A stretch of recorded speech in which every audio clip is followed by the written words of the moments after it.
사순절 묵상. 오늘은 마태복음 7장 24절에서 27절 말씀 가지고 함께 나누겠습니다. 그러므로 내 말을 듣고 그대로 행하는 사람은 반석 위에 다 자기 집을 지은 슬기로운 사람과 같다고 할 것이다. 비가 내리고 홍수가 나고 바람이 불어서 그 집에 들이쳤지만 무너지지 않았다. 그 집을 반석 위에 세웠기 때문이다. 그러나 나의 이 말을 듣고서도 그대로 행하지 않는 사람은 모래 위에 자기 집을 지은 어리석은 사람과 같다고 할 것이다. 비가 내리고 홍수가 나고 바람이 불어서 그 집에 들이치니 무너졌다. 그리고 그 무너짐이 엄청났다. 아멘. 예수님은 오늘 말씀에서 예수님의 말씀을 듣고 그대로 순종하는 사람을 반석 위에다 자기 집을 지은 슬기로운 사람과 같다 라고 말씀합니다. 그에 반해 예수님의 말씀을 듣고서도 그대로 행하지 않는 사람은 모래 위에 자기 집을 지은 어리석은 사람과 같다고 말씀하고 있습니다. 예수님의 이 말씀을 통해 우리는 몇 가지를 생각해 볼 수 있습니다. 먼저 예수님의 말씀을 듣고 그대로 순종한다는 것은 결코 가볍고 쉬운 일이 아니라는 것입니다. 반석 위에다 자기 집을 지으려면 모래 위에 짓는 것보다 훨씬 더 어려운 일이기 때문입니다. 또한 시간도 훨씬 오래 걸릴 수밖에 없을 것입니다. 즉 예수님의 말씀을 듣고 그대로 순종한다는 것은 그만큼 많은 노력과 시간이 필요하다라는 것을 말씀하고 있는 것입니다. 그래서 많은 사람들은 그러면 안 되는 줄 알면서도 모래 위에 집을 짓습니다. 그것은 훨씬 빠르고 시간도 단축될 수 있기 때문이지요. 하지만 문제는 그 다음에 일어납니다. 비가 내리고 홍수가 나고 바람이 분다는 것입니다. 어떤 분들은 예수님의 말씀에 순종하면 언제나 만사형통한다고 말씀하는 분들이 있습니다.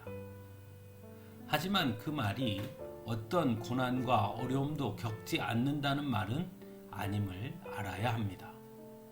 오히려 예수님의 말씀에 순종하면 반석 위에 지은 집처럼 어떤 어려움과 고난이 와도 흔들리지 않는다라는 말이 되는 것이죠.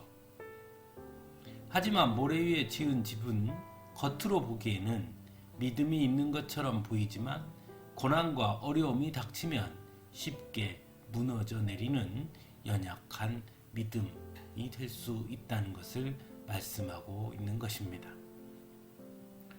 누구나 반석 위에 집을 짓고 싶어 합니다. 그럼에도 왜 어떤 이들은 모래 위에 집을 짓는 것일까요?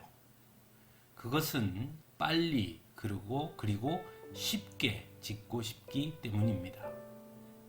그것이 집을 짓는 사람에게는 이익이 되니 말입니다. 또 한 가지는 비가 내리고 홍수가 나고 바람이 분다는 것을 진지하게 생각하지 않기 때문입니다. 비가 오더라도 얼마나 오겠어? 또는 설마 괜찮겠지 하는 생각들을 하기 때문일 것입니다. 믿음도 마찬가지입니다. 믿음의 성숙과 성장을 이루는 데에도 많은 노력과 시간이 필요한 것입니다.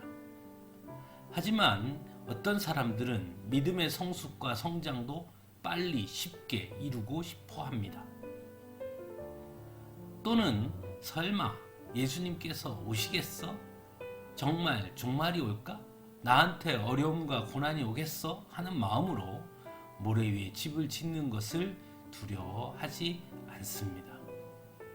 그리고 그렇게 모래 위에 지은 집도 겉에 보기에는 든든한 집처럼 보여질 때도 있습니다. 하지만 분명한 것은 비가 내리고 홍수가 나고 바람이 불면 여실히 드러나게 되어 있다는 것입니다. 그래서 예수님께서도 마지막 때에 믿는 자를 볼 수 있겠느냐라고 한탄하시기도 합니다. 사랑하는 성도 여러분, 우리는 반석 위에 집을 짓는 사람이 되어야 하지 않겠습니까? 예수님의 말씀을 듣고 순종하는 일이 힘들고 어렵더라도 감당할 수 있어야 하지 않겠습니까? 그것이 곧 반석 위에 집을 짓는 일이기 때문입니다. 믿음의 길에는 빨리빨리 쉽게가 없습니다. 든든하게 기초를 쌓아야 합니다. 그래야 우리의 믿음도 굳건하게 설 수 있기 때문입니다. 그래야 어떤 고난과 역경이 와도 흔들리지 않을 수 있기 때문입니다. 함께 기도하겠습니다.